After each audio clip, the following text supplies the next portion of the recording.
Costa, vou deixar. Olha, depois, eu não sei se eu respondi bem, mas eu acho que a discussão de vocês estava boa, hein? Não, eu vou Eu aprendi muito, eu aprendi muito. Bota aqui. Eu aprendi muito. Você vai gostar. Quem perguntou a você lá? Perguntou a mim e falou mais Ó, que veja eu. só. Não- Só para aguçar Mas eu um achei pouco ótimo, porque- a curiosidade de quem vai assistir o DVD ou o material dentro do DVD, eu gostaria de ressaltar, porque Hélio Dutra, o depoimento dele é muito legal, porque também ele fala de muitos livros que a editora que fez o livro Querida Ilha, ele fala de algumas pessoas, tipo assim, ele fala de Juan Almeida. O comandante Juan Almeida, Almeida Bosque. é o que fez a música Lupita. Quer dizer, a música é muito interessante, porque o cara imagina alguém É no Juan México Almeida Bosque. ama alguém só, tudo bem que eu te amo, mas eu amo muito mais a revolução. A segunda coisa é que fala do Padre Sardinha, Lá de Sardinha. que tem tudo a ver, Marlúcia, com o Padre Sardinha. Não, o tem Padre tudo a Sardinha ver eu com a conheci a questão filha dele, da mas já morreu alfabetização, porque em Sierra Maestra, É. a primeira escola Ele tinha a feita pistola embaixo da pelo batina. Padre Sardinhas. O Padre Sardinha tinha o mesmo grau de comandante de Juan Almeida, de Fidel Castro, de Che Guevara.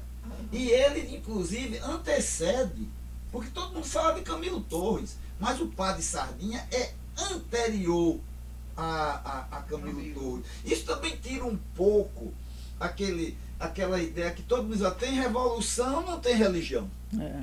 Então, o Padre Sardinhas foi quem começou o processo de alfabetização em Sierra Maestra.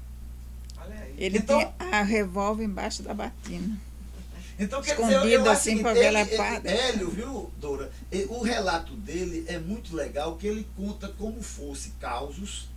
Ele conta, na verdade, pedaços da Revolução, assim, de retratos de pessoas, né? de um determinado humanismo, porque todo mundo só vê aquele povo descendo um bando de barbudo como fosse um bando de doido, quando na verdade aqui por trás existe, em cima daquilo ali, você vê determinadas coisas que Cuba é hoje. Você tinha um Che Guevara, que era médico, você tinha um Hélio Dutra, que vinha de uma indústria farmacêutica, você tinha um comandante que era Manuel músico, Pinheiro. e o outro que morreu logo no início, Camilo Cienfuegos, Cienfuegos, que foi artista. uma pessoa maravilhosa. Então eu acho que é um pouco isso, sabe? Eles fizeram, eu não sei dizer em detalhe, mas lá na pergunta ele não deu para saber. Eles fizeram um treinamento prévio com todo mundo, todos os monitores, alfabetizadores, foram para Varadeiro e lá foi feito primeiro um treinamento, antes de começar a alfabetização. Mas eu não sei nada sobre isso. Mas eu acho que o documentário também tem muita coisa Pode ser interessante. que O MST, viu, Marlúcia? Uma coisa que é importante falar de Hélio Dutra é que ele ajudou a desenvolver a própria indústria farmacêutica cubana. Né? Quando Com o laboratório, quando o Labrapa. laboratório vai para Cuba, ele mesmo fala que viajou para vários países. Ele era para a distribuição dos medicamentos no Caribe, todo o Caribe. Não, mas e quando teve a Revolução, que Cuba foi pro lado socialista, Não, ele viajou vários países, ele trazendo entregou, tecnologia para a indústria e farmacêutica entregou cubana. a indústria Porque farmacêutica. todo mundo fala, Marlúcia, eu sinto muito isso quando você pega pessoas que vão discutir revoluções e que não entendem que o processo revolucionário é essencialmente um processo de criatividade em determinados momentos. E é um processo. E ele dito a melhor frase que eu já escutei. ele diz, diga aí qual é a melhor frase. A revolução é o maior evento cultural de uma sociedade. Quer dizer, isso é muito interessante. Ele diz A isso. revolução é o maior evento cultural de Então, uma qual a sociedade. diferença, digamos, do MST? O MST tem uma coisa que parece as cores de Cuba também, sabe? E parece de pé no chão. Sabe por quê? O MST tem escolas que, se você está aqui hoje, se você vai trabalhar lá no outro lado, a escola vai junto. E Hélio Dutra conta um negócio interessante no depoimento dele, que em embarcações entraram alfabetizadores, você faz de conta, o cara ia pescar, os alfabetizadores iam juntos. Então, quer dizer, isso só acontece num processo de transformação e num processo de muita criatividade, porque você precisa não de teorizar, Da mesma forma que apareceram as escolas de palha, porque tinha necessidade. Porque no momento tal ele substitui, mas naquele momento era escola. E o total desapego capitalista, você só vai conseguir Eu lembrei de uma no total coisa desapego interessante, capitalista. agora esqueci. Eu lembrei de uma coisa interessante, mas esqueci. Diga. Ele fala, não, eu não esqueci. Esqueceu, tá. Pronto, então acho que nos finalmente, né, Dora, as palavras finais, né? E era sobre Hélio, mas eu Dora, então assim, então, no Esqueci. caso, a Josina, ela fazia parte do MCP de Pernambuco. Aí É. com o golpe de 64, ela também estudou na França. não, isso eu não sei, não. Ela é cearense. Ela é Acho que cearense. Tem que pegar os dados sobre ela. Só para falar um sério. pouquinho sobre Hélio Dutra. E aí depois eu acho que ela pode finalizar. O que você tinha de informação dele, de contatos? Porque durante a nossa ditadura, todo mundo que foi exilado para Cuba passou por ele de qualquer maneira. O que ele falava disso, desse Brasil que vinha despedaçado, né? Apanhado, preso, exilado? É. Não, ele não tinha o que ele me colocava, né? Porque essa época eu não estava lá, né? Eu fui a partir de 84.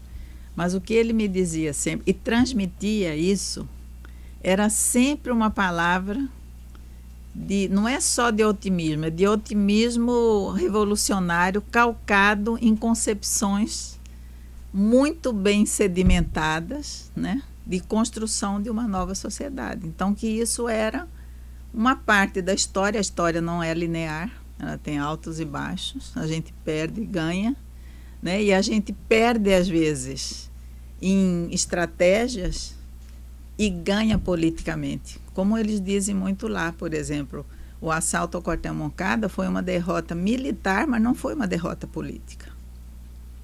E quando eles chegaram, e Hélio tinha muito, o que eu penso, de Fidel e de Martí, porque a Revolução Cubana também tem seu lastro nas guerras da independência, que começou muito mais antes, né? E Fidel, quando chegou no Grama, no iate Grama, né, em Cuba, que chegaram atrasados, porque inclusive caiu um companheiro no mar.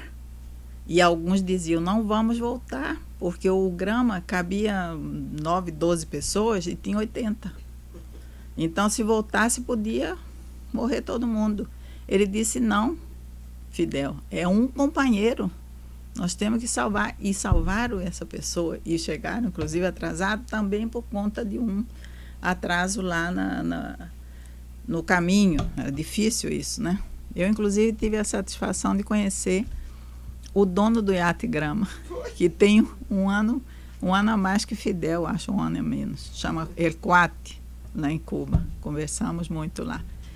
E então, ele chegou e, no final, tinha sido desbaratado todo mundo. Se dispersaram pela Serra Maestra, alguns foram mortos. Estou contando isso para dizer, no final, Fidel disse, olha, eu ainda tenho um fuzil. E o Raul falava, eu tenho outro, eu sei que tinha uns 3 ou 4 fuzis.